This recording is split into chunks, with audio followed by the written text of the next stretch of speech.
Hola y bienvenidos a este nuevo podcast sobre medicina, específicamente hablando ahora de cefaleas. Sí, el dolor de cabeza, esa causa de consulta frecuente de nuestros pacientes.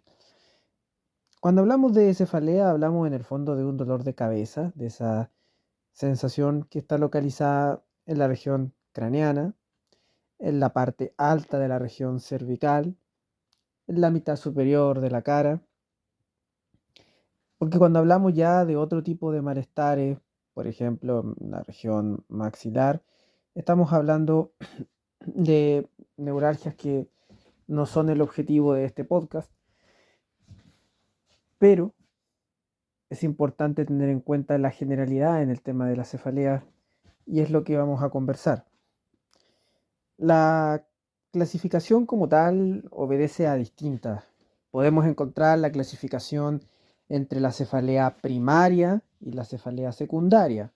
Hablando de cefalea primaria, nos estamos refiriendo a aquella que de por sí el malestar y la causa misma tiene que ver con el dolor de cabeza, es decir, puede ser por tensión, puede ser en un contexto de migraña, pero que no implica una causa que hay detrás que haya que resolver que esté causando este dolor. En cambio, en la cefalea secundaria hablamos de que el dolor de cabeza es un síntoma de alguna otra patología que es necesario resolver. Y aquí tenemos un ejemplo de las causas infecciosas como la meningitis, de causas vasculares como una arteritis de la temporal, hemorragia subaracnoidea, tumor, que es una causa, un tumor cerebral, dentro de las causas secundarias. También podemos dividir o clasificarlas por el tiempo de aparición. Hablamos de la cefalea aguda, que es la cefalea sin un patrón crónico previo, que ocurre muchas veces en pocos segundos o a veces en minutos, horas, y eso va a depender y darnos distintas ideas. Es como una habitual que lleva a consultar a la persona. Hablamos de una cefalea aguda recurrente, cuando si bien son episodios agudos que ocurren, no es la primera vez que el paciente los ha sentido meses atrás, ya está habitual a sentirlos unas cuantas veces al año, al mes. Cuando hablamos de cefaleas crónicas progresivas, hablamos de dolores de cabeza que si bien son crónicos, comienzan a aumentar y eso nos tiene que llamar la atención. A diferencia de una cefalea crónica no progresiva, que tiene un malestar bastante frecuente, bastante constante, pero sin cambios, sin aumentos, sin focalidades. En el fondo, la cefalea de urgencia es ese dolor agudo que normalmente irá a consultar prontamente, incluso al servicio de urgencia, sobre todo si es una gran intensidad. Luego tenemos en la cefalea que es aguda pero recurrente, el caso de la migraña, por ejemplo. En el caso de cefaleas que son progresivas, hay que vigilar cuál es su historia, en qué contexto se da, si tiene síntomas neurológicos. Mucho ojo en el fondo por la sospecha de procesos expansivos como tumores cerebrales. Y cuando son constantes, sin ninguna alteración asociada, nos hacen pensar más en causas tensionales. En cuanto a la fisiopatología, en este proceso de cefalea se producen factores como la activación de receptores del dolor, no solo craneales, pueden ser extracraneales, y entre ellos tenemos el cuero cabelludo, tenemos la arteria meningia, tenemos muchas veces en estos contextos distensiones, tracciones, compresiones de arterias, venas, inflamaciones, también a nivel muscular, los músculos cervicales, que van causando estos procesos. ¿Cómo hacemos el diagnóstico como tal? A ver, lo más importante para una cefalea es una adecuada historia clínica, junto con un buen examen físico. tenemos que hacer de la manera más eficiente y completa posible una evaluación primero de que no haya un compromiso a nivel vital del paciente, que es lo más importante. Luego de ello hay que empezar a profundizar, caracterizar bien. Lo más importante es poder identificar si es una cefalea en un contexto vital o no, y luego si es una cefalea primaria o secundaria, que eso también es potencialmente un riesgo en el caso de que sea una secundaria. Y para eso tenemos que tener en cuenta un montón de factores. ¿A qué edad ha comenzado? Porque no es lo mismo dolores de cabeza que se producen en adultos mayores, por ejemplo, que te pueden hacer pensar en una arteritis de la temporal, una historia personal y familiar de cefalea, y preguntar también por pacientes con familias con historial migrañoso o antecedentes de tumor cerebral, por ejemplo, en la familia, modos de presentación, una cefalea que es aguda, súbita, en minutos, segundos, te hace pensar en una sospecha, sobre todo si es intensa, que llegó al pic a nivel intenso, en una hemorragia subaracnoidea, versus un dolor de cabeza que es más crónico, gradual, que se demoró varias horas, días en llegar a su punto máximo. El tipo de dolor, un dolor más opresivo, un dolor punzante, un dolor que fuera con una sensación como este dolor que muchas veces las personas relatan como si sintieran un casco en la cabeza, que es como del tipo tensional, la intensidad del dolor, que también es muy importante y es lo que conversamos muchas veces cuando se viene con la parte aguda. Entonces, un dolor 10 de 10, que es el peor dolor que la persona ha sentido en su vida, te hace pensar en una hemorragia subaracnoidea o en alguna situación de mayor atención, versus un dolor mucho más leve o moderado. La localización también te va a hacer evaluar, por ejemplo, en la región temporal, con una arteria temporal que está más endurecida, no tiene pulso, en un adulto mayor. La duración y la frecuencia de los episodios, ¿ya? Eh, es una duración de 3, 4 episodios al mes, a la semana, te duran media hora, te dura una hora. Factores precipitantes o agravantes también. Te dice esta persona que vino después de pasar un momento de estrés, o vino después de hacer ejercicio, o vino después de toser, el dolor de cabeza, o el dolor de cabeza apareció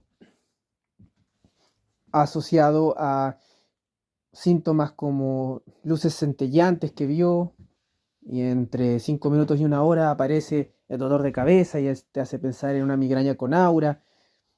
¿Qué síntomas asociados tiene? Y ahí viene lo que acabo de decir.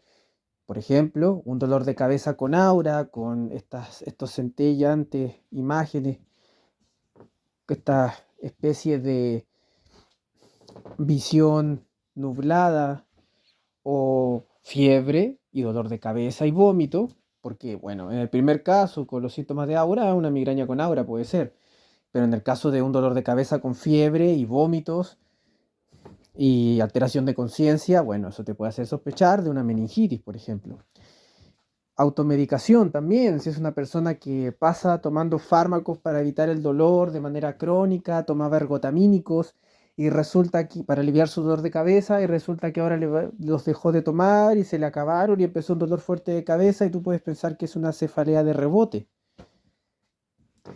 ¿Qué estudios diagnósticos previos también se ha realizado? Porque a lo mejor la persona te dice, mire doctor, la verdad es que este es un dolor de cabeza moderado, solo molesto, no hay ningún antecedente de atención, pero además te aprovecha de contar que se hizo un escáner de cerebro, una resonancia nuclear magnética de cerebro y salió todo normal, y se la hizo recientemente, y tú le hiciste un examen neurológico y aparece más normal. Puedes quedar más claro que hay una situación carente de ciertos síntomas de alarma versus otra situación más compleja. Para eso es muy importante caracterizar el dolor. Aquí el dolor de cabeza es si uno lo busca en los libros, donde se hace bastante énfasis en todas las características del dolor, por encima de otras situaciones incluso. De hecho, es importante hacer esta historia bien hecha, bien completa. En cuanto a lo que corresponde a las banderas rojas, a los síntomas de alarma, en cuanto a las banderas rojas o síntomas de alarma en un dolor de cabeza, una de las primeras es el inicio súbito y muy fuerte, intenso, cefalea en trueno, como se llama. Un dolor de cabeza que llegó a su máxima intensidad en segundos, en menos de 5 minutos, te tiene que hacer sospechar de una cefalea por hemorragia subaracnoidea, que es una situación muy grave. Un dolor de cabeza que empezó en una persona mayor de 50 años, te tiene que hacer pensar, cuidado, podemos estar frente a una arteritis de la temporal. Un dolor de cabeza de inicio reciente, menos de 6 meses, y que a lo mejor es un dolor de cabeza que empieza a progresar, a tener focalidades neurológicas o a aumentar en su intensidad, también te tiene que llamar la atención pensando en el fondo en un dolor de cabeza que podría asociarse a un proceso expansivo, es decir, un tumor cerebral. Para eso, por supuesto, que tienes que hacer la historia completa, pero esta es una de las banderas que te tiene que hacer llamar la atención. El empeoramiento progresivo o cambio en el carácter, en el patrón del dolor, es asociado a lo que acabo de decir. Si esto comienza a aumentar, ojo con eso, porque te tiene que hacer pensar, ¿y si este dolor de cabeza es un dolor de cabeza por algo orgánico y no solo tensional? Y si las características del dolor, la localización cambió, pues con mayor razón y puede ameritar un estudio.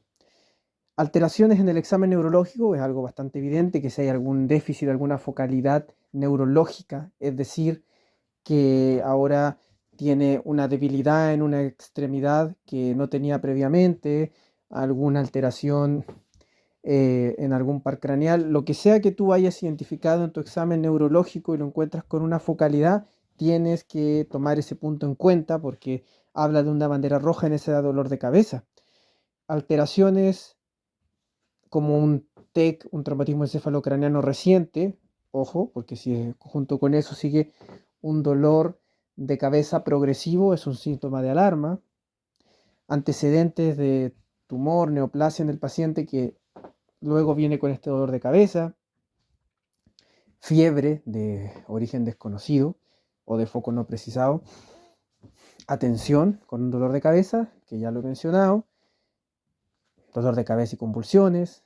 Dolor de cabeza que despierta en la noche, que se agrava con el ejercicio. ¿Qué está pasando ahí? Un contexto de hemorragia subaracnoidea, un contexto de qué situación y qué evaluar y estudiar. Bueno, y dolor de cabeza y vómitos, sobre todo si son dolores de cabeza con vómitos explosivos, fuertes, pensando en, en una cefalea por, por hipertensión intracraneana, y si viene con fiebre, meningitis. Cuando hablamos de esos vómitos como fuertes, rápidos, que acabo de mencionar, quiero decir vómitos sin náuseas. A eso se refiere, versus el vómito habitual. En este contexto y continuando con esta evaluación, está el examen físico también algo muy importante que hay que realizar, ¿ya? Fijarse muy bien si hay rigidez de nuca, ¿ya? A ver, es difícil que la rigidez de nuca, los signos meningios, no es algo tremendamente frecuente en todos los cuadros de meningitis o síndromes meningios en general, no es como lo primero que va a aparecer. Pero si aparece, te está diciendo algo importante, que hay una irritación meningia. En un contexto de fiebre, un dolor de cabeza moderado y vómitos, ese dolor de cabeza podría venir de la sospecha de una meningitis. En el contexto de un dolor de cabeza agudo, intenso, te puede hacer sospechar una hemorragia subaracnoidea y hay que buscarlo. El papiledema en el fondo de ojo te habla de hipertensión intracraneana, lo que, por ejemplo, si sospechas que hay una hemorragia subaracnoidea, puede pedirte como dato, oye, tómale un escáner antes de pensar en una punción lumbar. De por sí, en los criterios de una sospecha de hemorragia subaracnoidea, es bueno si se hizo como tal la sospecha de tomar un escáner, pero con mayor razón si ves hipertensión intracraneana. Antes de pensar en PE, la punción lumbar, ¿ya? Antes de pensar en eso, eh, primero en el escáner. Otra cosa importante son los déficits motores y sensitivos, especialmente focales. Eh, los déficits motor y sensitivos que hablamos recientemente, la pérdida de fuerza, de sensibilidad, alguna alteración de algún par craneal, signos de trauma, o sea, si es una persona que tuvo un golpe en la cabeza, para ver si no es un dolor de cabeza en contexto de traumatismo encefalocraniano, anomalías en la exploración de las arterias temporales, por ejemplo, que es arteritis de la temporal, sobre todo en una persona mayor de 50 años con este dolor de cabeza.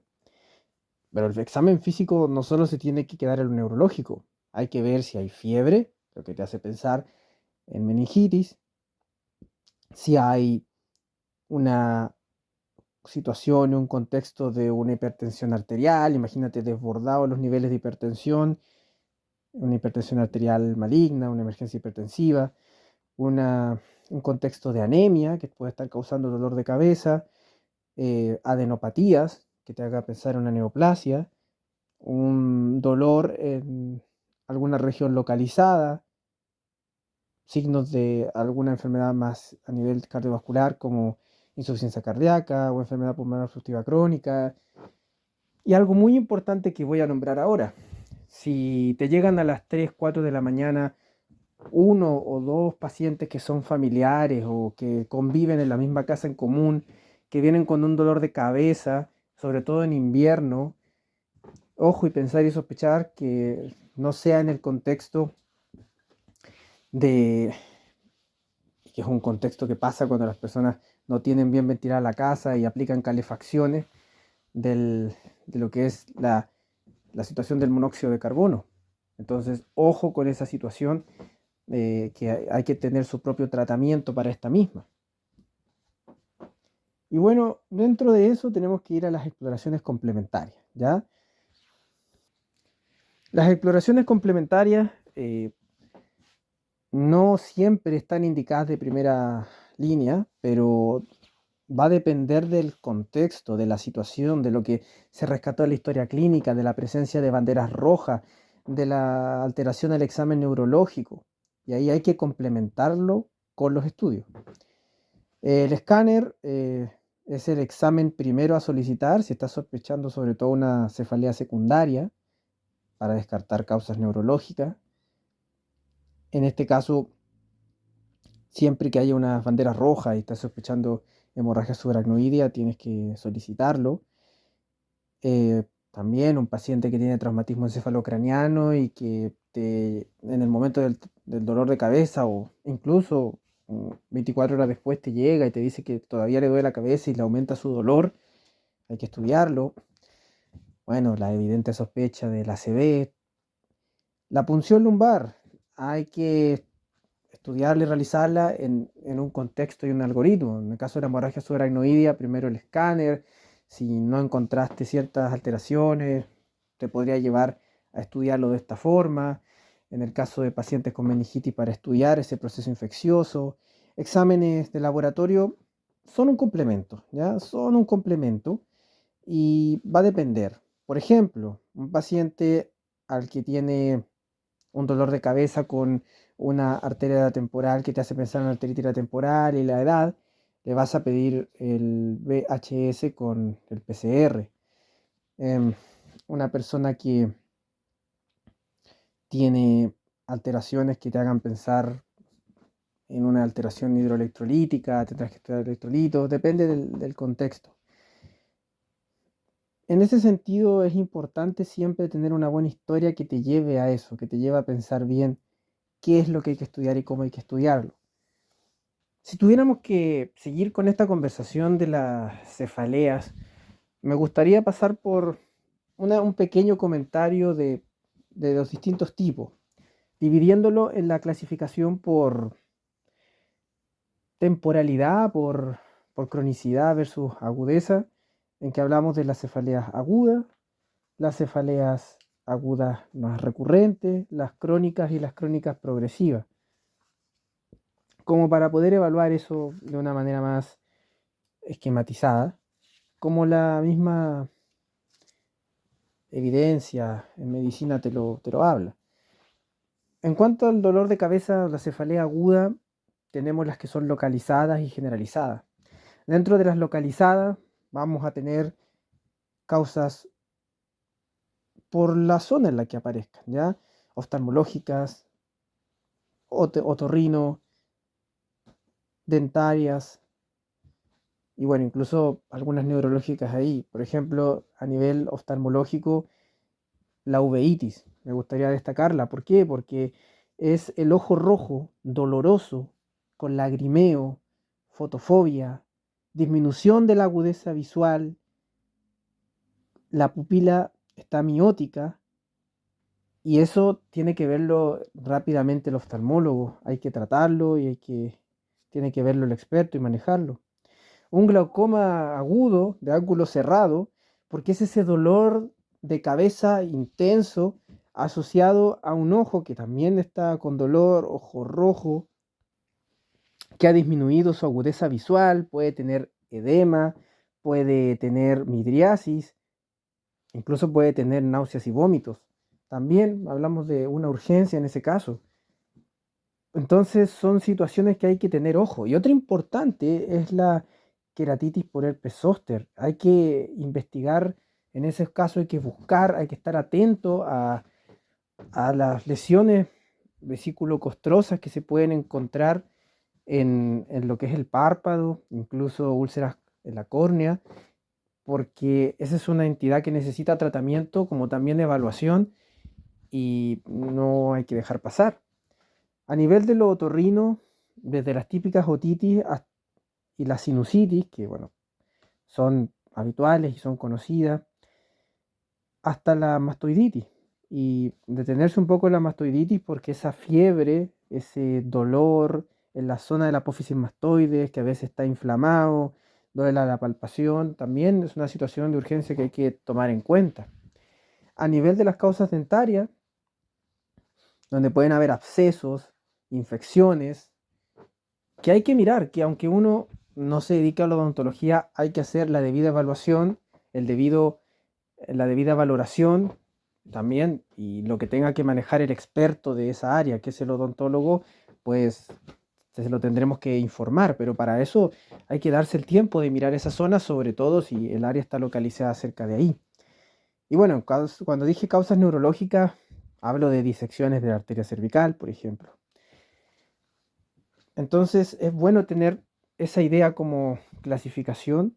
En cuanto a las cefaleas agudas generalizadas, es un área importante y aquí hablamos básicamente de los síndromes meningios, principalmente, pues podemos agregar a la emergencia hipertensiva y el síndrome de hipertensión intracraneal, en que el síndrome meningio es esa cefalea que va a tener dos caminos. Hablamos de manera general que el síndrome meningio habla de esta irritación de las capas meningias y puedes tener o un dolor de cabeza con náuseas, vómitos, pero súbito, 0 a 10 en un par de segundos o minutos, que te hace pensar en una hemorragia subaracnoidea, y el dolor de cabeza más moderado, pero con fiebre, con alteración de conciencia, que te hace pensar en una meningitis. Dentro de esto hablamos de dos situaciones de emergencia que hay que tratar, que hay que identificar.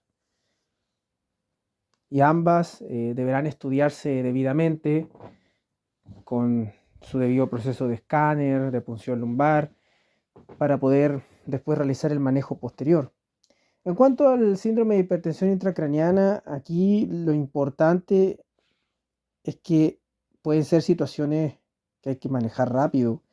Es una cefalea holocraniana, opresiva, puede ser intermitente, puede ser continua, progresiva, acompañarse de vómitos o no, pero si, sobre todo si es una hipertensión intracraniana, acompañarse principalmente de vómitos sin náuseas, que es bastante característico.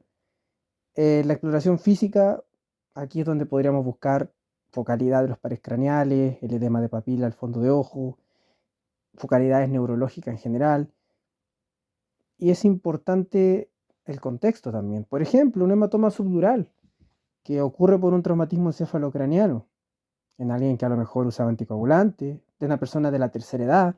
Piensen en este punto, en una persona de la tercera edad, porque su masa encefálica va disminuyendo a lo largo de los años y queda espacio para que un hematoma vaya creciendo, vaya produciéndose antes de causar síntomas y a lo mejor en 2 semanas recién empiezan los síntomas y no hay más antecedente que un golpe en la cabeza en ese momento, hace 2 semanas. Súmale también que el paciente puede haber estado tomando anticoagulantes y facilitar el sangrado. Pensemos en un paciente en este contexto de etilismo crónico, que al estar consumiendo alcohol se altera su conciencia y tal vez su sintomatología no es tan clara, pero también hay que evaluar, hay que estudiarlo, porque esa persona puede haberse golpeado en la cabeza y estar generando un hematoma. Podemos tener también una hemorragia intraventricular en el contexto de un hipertenso no controlado, procesos expansivos intracraneales y también podemos tener incluso abscesos cerebrales que son con fiebre.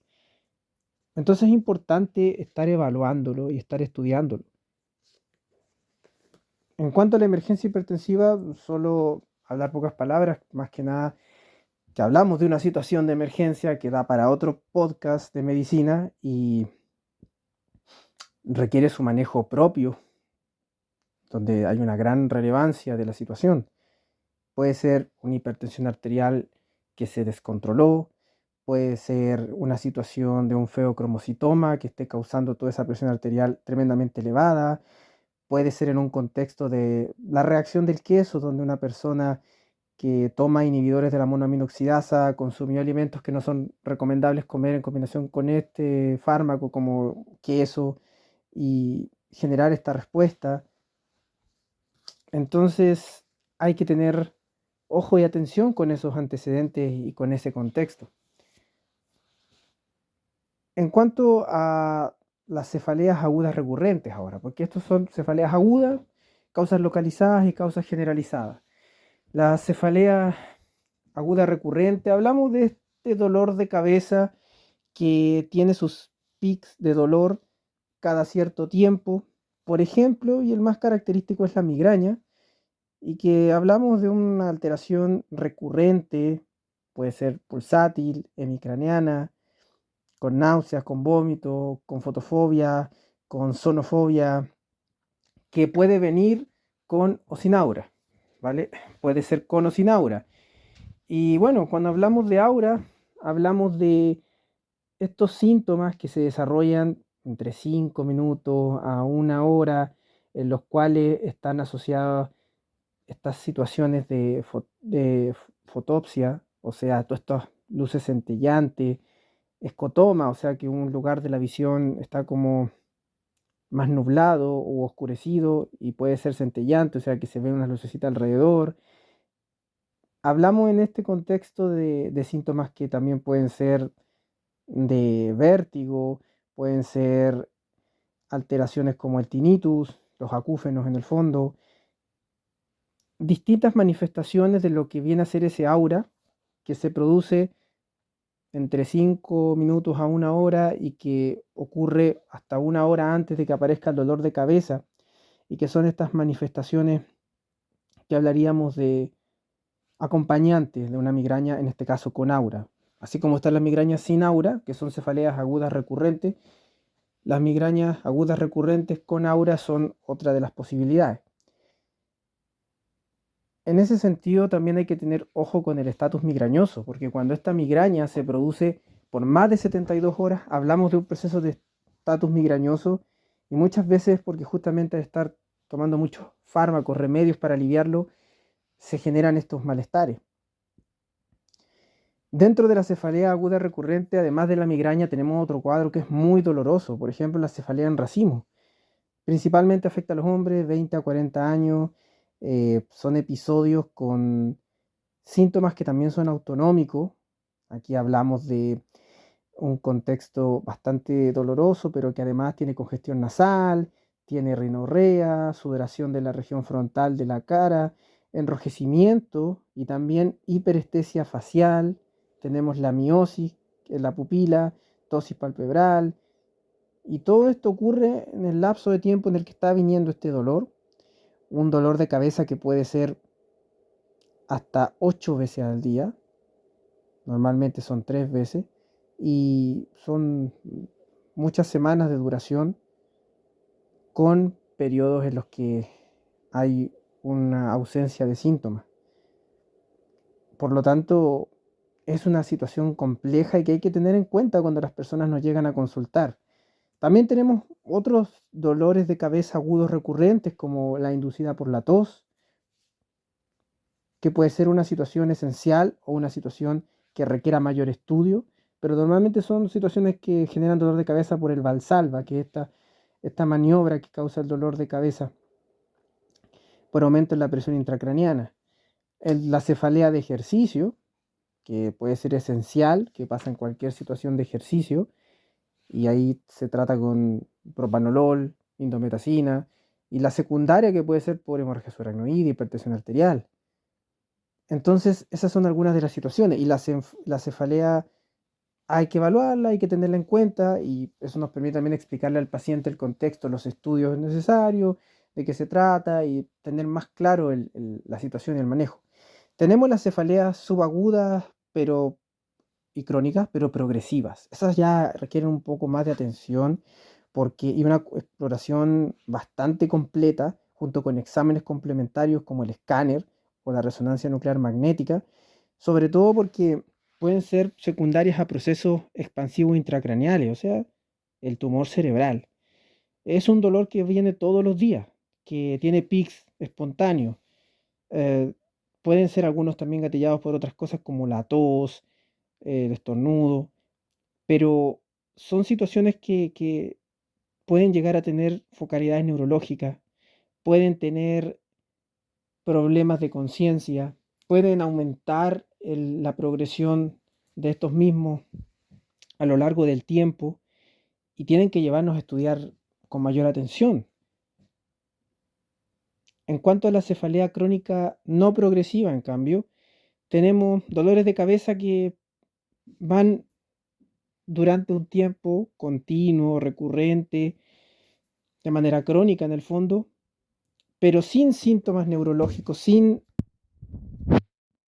el fondo, un dolor de cabeza que no causa focalidad neurológica, que, que no va siendo progresivo y que muchas veces se asocia a situaciones, por ejemplo, situaciones eh, de estrés, nos hace pensar en algo más tensional.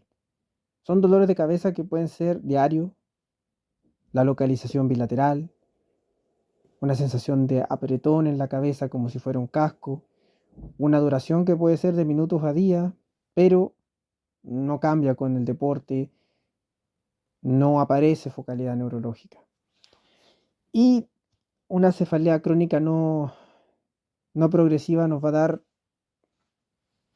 ese tipo de características. Entonces hay que ser bastante claro en que hay que diagnosticar con una buena historia, si se dan cuenta, la buena historia clínica, el examen físico, nos va dando ya ideas y lineamientos para poder ver hacia dónde va, tanto lo agudo en un servicio de urgencias como lo crónico en una consulta ambulatoria. Unas palabras aparte para la arteritis de la temporal, básicamente este dolor de cabeza que ocurre en personas mayores sobre los 50 años, que muchas veces pueden tener alteraciones asociadas de, por ejemplo, un paciente que presenta dolor a nivel mandibular, claudicación mandibular, puede tener episodios también de la agudeza visual alterada, dolor obviamente en la región temporal, Al examen físico se va a encontrar esta arteria más endurecida y a veces sin latido, no necesariamente. Y eso es importante porque en base a esto hay que sospechar y estudiar esa arteritis de la temporal con hemograma, con VHS, con PCR, para poder sospecharla y confirmarla y tratarla. Es una entidad que se trata con corticoterapia, sobre todo para evitar la ceguera, pero hay que tenerla en cuenta. Y bueno, si se está en este contexto, también es bueno hablar de algunas situaciones que hay que tener como en cuenta en la generalidad. Por ejemplo, un dolor de cabeza que no es progresivo, pero si es crónico y continuo, probablemente uno ya más piensa en algo tensional una vez que ha hecho un examen completo y una historia con un examen, una historia clínica completa también. Un dolor de cabeza que es agudo, pero que es recurrente, que tiene los antecedentes de ser un dolor habitual, que no ha cambiado de patrón, probablemente ya más te haga pensar en migraña.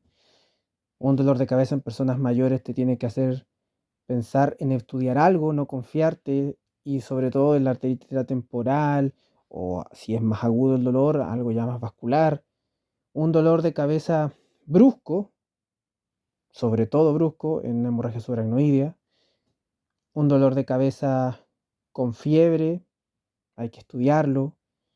Un dolor de cabeza que viene con un déficit motor, hay que evaluarlo con una neuroimagen. Un dolor de cabeza con ojo rojo, doloroso, que tiene problemas de la agudeza visual, de la pupila, el glaucoma. Entonces, eso hay que evaluarlo y hay que pensarlo. Y evitar errores como pensar que todo dolor de cabeza es la típica jaqueca o que la hipertensión arterial es la única causa del dolor de cabeza, así que si es hipertenso por eso le duele la cabeza. Evitar el error de pensar que todos los dolores de cabeza es por una artrosis de la columna cervical, o que todos los dolores de cabeza son por problemas de, de la refracción ocular, de problemas, digamos, de la visión y de por no usar sus lentes. Evitar como generalizar y hacer un buen examen en base a eso, para realmente buscar las posibles causas y los correctos tratamientos. Hay que saber también, para tenerlo claro, que hay una diferencia entre las migrañas cuando son con aura, que pueden tener alguna focalidad neurológica, pero también ponerle mucha atención, estudiarla. Es importante que manejemos la información de qué fármaco estaba tomando la persona y no ignorar esos fármacos porque tal vez tomaba ergotamínico y le dio una cefalea de rebote. Entonces, ojo con esas situaciones. Y cuando se está en servicio de urgencia, ¿cuál sería la situación que llevaría a tratar este dolor de cabeza ingresado en un hospital? Pues situaciones graves y situaciones que no responden a fármacos también, pues. Una, un dolor de cabeza que se sospecha una hemorragia subaracnoidea es de un manejo de emergencia. Un dolor de cabeza con fiebre, bueno, en fondo una meningitis también. Pero también nos podemos encontrar con situaciones que, aunque no sean de la gravedad de las que acabo de mencionar, también lo requieran. Por ejemplo, si hay un estatus migrañoso que no responde a tratamiento, si hay una deshidratación grave con problemas electrolíticos junto con estos vómitos frecuentes que no responden al tratamiento, si hay una migraña que no está muy aclarado, ese tipo de aura que tiene y que tal vez tenga algún déficit motor que no has podido descartar completamente en la situación vascular. Ese tipo, un dolor de cabeza en racimo, que no responde a tratamiento y por lo tanto es un dolor muy intenso, muy fuerte, que no es para que vaya a la casa, son situaciones también que se pueden considerar para ingreso. También es importante saber que hay situaciones que aunque no queden ingresadas en el hospital, pero que sí van a requerir la evaluación de un especialista, como las migrañas que son muy frecuentes, con una aura que es atípica, los dolores de cabeza asociados a la tos, al ejercicio, que no está muy claro, la sospecha de una cefalea secundaria, pero que no llega a requerir ingreso hospitalario, las neuralgias, como la del trigémino, cefaleas que no responden al tratamiento habitual y que requieren un manejo por especialista en ese contexto. Y en cuanto al tratamiento, bueno, el tratamiento tanto de lo que es una cefalea secundaria como primaria, en el momento en que llega el paciente, primero hay que, pensando en el paciente, hay que aliviar su dolor. Y hay distintas respuestas para ello. Obviamente las cefaleas primarias se tratará principalmente de tratar el dolor y los síntomas. Y para resumir lo de la cefalea secundaria, el tratamiento primero es o sea, el tratamiento definitivo es de su causa, mientras que el primario tiene que ver con tratar el dolor, de la recurrencia, la prevención del dolor. Pero ¿cómo la tratamos como tal? Bueno, si nos vamos a algo más específico como la arteritis de la temporal, eh, la arteritis de la temporal es una situación que va a requerir tratamiento con corticoides, como la prednisona a 1 miligramo por kilo día por vía oral, metilprednisolona si hay afectación ocular. En el caso de- del manejo del dolor para estas cefaleas, para estos dolores de cabeza secundarios, el paracetamol con dosis de 1 gramo, que puede ser cada 8 horas, con la dipirona, metamisol, en el fondo, metamisol que en cápsulas de 575 miligramos, una, una cápsula cada 6 horas, o antiinflamatorios, no esteroidales. En el caso de la migraña, en particular, ahora ya yéndonos a las causas de cefalea primaria, a ver, la migraña primero en la crisis aguda tiene que ser con reposo, en una habitación que no es, que ojalá oscura, sin ruidos molestos, que coma algo blando, líquido, frío local en la zona, algo que pueda aliviar, que no aumente, que no gatille más ese dolor, pero también necesita fármaco. Si son crisis más leves o moderadas, los analgésicos de antiinflamatorio o los triptanes, que son bastante buenos, junto con un antinauseoso, domperidona, por ejemplo, metoclopramida es la otra opción, e incluso hay evaluaciones con ansiolíticos que disminuyen estos malestares, pero generalmente la analgesia con los antinauseosos y la reevaluación, ¿ya? Estar viéndolo primero en esta parte de observación de urgencia antes de que quede alta para la casa. Ya cuando son crisis más severas, hay opciones del triptán directamente por vía oral, intranasal, subcutánea como de primera línea, antiinflamatorios por vía intramuscular, vía endovenosa y los antieméticos, o sea, antinauseosos.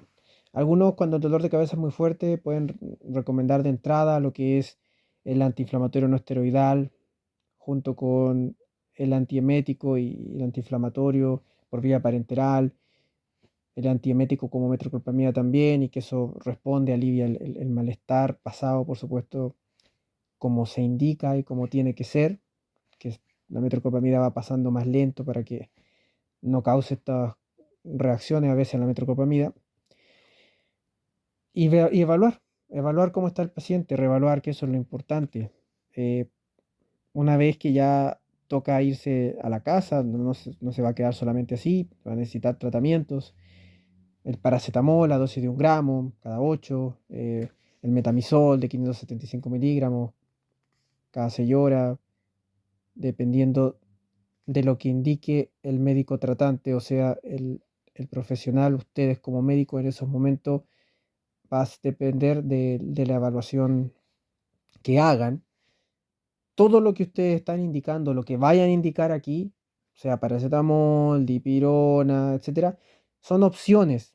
Ninguna de estas es la regla, sino que son las distintas opciones que la evidencia médica pone para que el que es el médico tratante, o sea, ustedes como médicos tratantes, en base al contexto del paciente, decidan ahí cuál es la correcta y la que se está indicando.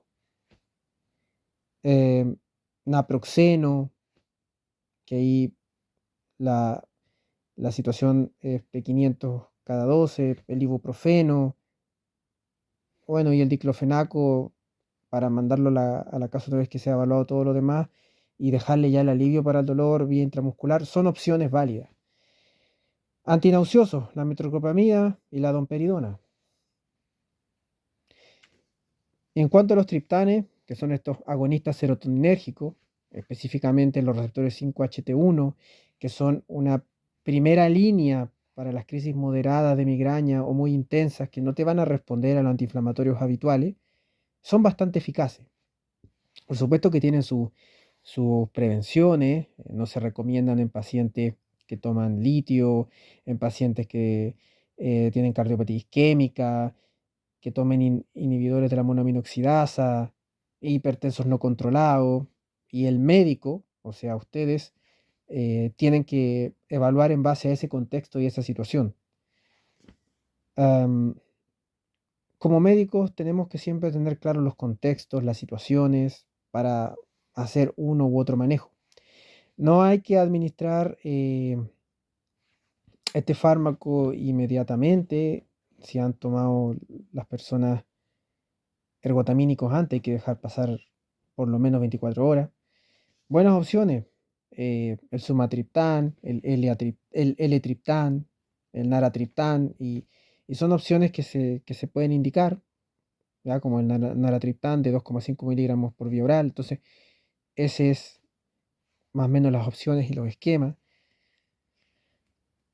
Y ya cuando hay un estatus migrañoso, que esto que dura más de 72 horas, es necesario hidratar al paciente por vía endovenosa, con un suero fisiológico, poder aplicarle tratamientos que correspondan, muchas veces a nivel intramuscular, como sea el caso. Otras situaciones del contexto de que estoy nombrando, que algunos de la medicina, la evidencia de la medicina te va recomendando, va en base al contexto de la persona, ya qué analgésico necesita, cómo se puede sentir mejor.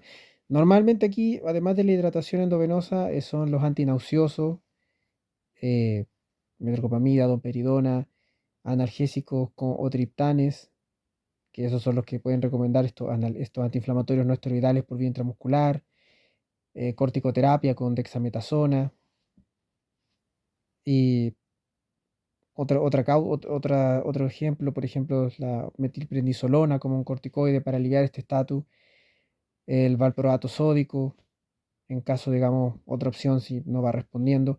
Al final son las distintas opciones para estos casos. Incluso se habla de bloqueo con anestesia, anestésico local, lidocaína, que, bueno, la lidocaína, que es un anestésico local, o sea, que se puede utilizar para esa situación, también se puede usar para el bloqueo nervioso, en este caso del nervio occipital mayor, y es importante tenerlo en cuenta para quienes, por supuesto, estén preparados para realizar ese tipo de intervenciones que pueden ser útiles para el paciente dependiendo de su contexto. ¿Y la profilaxis de la migraña? Bueno, la profilaxis de la migraña es importante, partiendo por sacar los factores desencadenantes o que empeoren la crisis, como alcohol, insomnio, ayuno, ejercicio muy intenso, también prevenir la exposición en días muy calurosos. Y en cuanto a los fármacos, normalmente puede ser de 3 a 6 meses con beta bloqueadores. Dentro de ellos el más conocido es el propanolol, que lo empiezan con 20 miligramos cada 8 vía oral, pero va dependiendo después su dosis progresiva de aumento, acorde a cómo el paciente responda. Incluso en algunas situaciones más complejas pueden usar el topiramato o el valproato sódico como como profiláctico, dependiendo de cómo responda el paciente. En cuanto a la cefalea en racimo, tenemos el tratamiento de la crisis aguda, el profiláctico, el de la crónica. La crisis aguda que va a aparecer en el contexto de un servicio de urgencias es una oxigenoterapia de 7 a 15 litros por minuto durante 15 minutos. El sumatriptán en dosis subcutánea de 6 miligramos. Y una vez que está este tratamiento, si logra manejarse, si logra mejorarse, de todas maneras va a quedar un tratamiento para lo que es la prevención, el profiláctico, donde normalmente se utiliza la prednisona por 7 días y puede usar el topiramato, entre otras opciones. En cuanto al tratamiento de la crisis crónica, en la forma crónica del dolor de cabeza, el tratamiento puede ser, en cuanto a opciones, va a depender de la situación con el paciente, ¿ya? Esto obviamente ya es más de especialista, escapa un poco el objetivo de esto, pero lo importante es que tiene, digamos, una fase a veces, una situación más crónica que hay que evaluar correctamente, incluso con algunos tratamientos de bloqueo de ganglios trigeminales, etc. ¿Qué importante más tener en cuenta en esta situación? ¿O cuál es la parte más importante de todo lo que hemos hablado? Una buena historia clínica, un buen examen físico para poder hacernos la mejor idea. Cuando el paciente llega de urgencia con una cefalea aguda es distinto a cuando llega con algo crónico a una consulta ambulatoria. Cuando llega con una cefalea aguda, lo primero que hay que ver es si el paciente está estable, si tiene hasta compromiso de conciencia, como hablamos en el podcast anterior, empezar por el ABCDE. Si esa evaluación primaria está bien, pero el dolor es intenso y tiene síntomas de alarma, eso es lo primero que hay que buscar, estos síntomas de alarma que puedan ser un riesgo vital para el paciente y tener que hacer un manejo de emergencia. Una vez ya que se ha visto eso primero que se ve en segundo, si es posible, la historia clínica completa, pero idealmente luego de haber manejado el dolor, porque piensa que esa persona lo primero que está consultando es por ese dolor que no soporta. Y una vez que se tiene ese alivio, se puede empezar por recabar una mejor historia y más detallada, más completa, que te lleva a pensar en una causa cefalea primaria o secundaria, si es una cefalea aguda o en realidad hablamos de una aguda recurrente o incluso hablamos de un paciente con una cefalea crónica que puede estar siendo progresiva y por eso consultó porque este es un dolor más fuerte, o incluso una cefalea crónica recurrente pero no progresiva, pero que en realidad ahora el dolor simplemente le afectó más y vino a consultar. Y si es aguda, es localizada, es generalizada, tiene esos síntomas de alarma como fiebre, toda esa situación. Y en base a eso manejarlo. Si llegan en el ambulatorio, también pueden llegar algunas cefaleas agudas, tal vez no del compromiso vital habitual de una urgencia, pero hay que saber buscar los síntomas de alarma de todas maneras. Y si es una cefalea crónica, hay que ver si es progresiva, lo que puede pensar en una causa como un proceso expansivo, un tumor que hay que estudiar, o extensional. Hay que buscar toda esa historia clínica de examen físico completo para poder saber si es un dolor de cabeza que requiera estudios, manejo urgente, eh, derivaciones correspondientes, o en realidad es un dolor de cabeza que hay que manejar bien el dolor.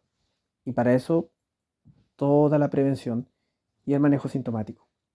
Ese es el podcast de medicina sobre cefalea, básicamente con la intención de poder hablar sobre el tema, en un contexto de estudio, de reflexión, de conversación principalmente, pero como siempre recomiendo, para una verdadera y plena comprensión del tema es muy necesario estudiar recurrentemente de los documentos más actualizados posibles, de los libros más renombrados posibles, de la última evidencia, porque al final ese es un deber del médico de poder estarse actualizando constantemente. Esto es más que nada un podcast de una charla, una reflexión para hablar sobre el tema y tener eso, una buena reflexión sobre medicina. Una vez más, contarles que en estos podcasts me seguí utilizando como referencia libros como Medicina de Urgencias y Emergencias, sexta edición de Luis Jiménez Murillo y Javier Montero Pérez, el manual online de la página de la Universidad de Chile, que es Síntesis Med U Chile, y el buen libro de el Manual de Urgencias Médico-Quirúrgicas de su tercera edición de los doctores Leonardo y Paolo Caimi, que son parte de las referencias que utilicé, además de mi experiencia como médico. Eso, que estén muy bien y a seguir estudiando y actualizándose, que es lo es realmente donde uno va a obtener las buenas referencias para manejar correctamente y aprender correctamente de las situaciones en medicina. Saludos.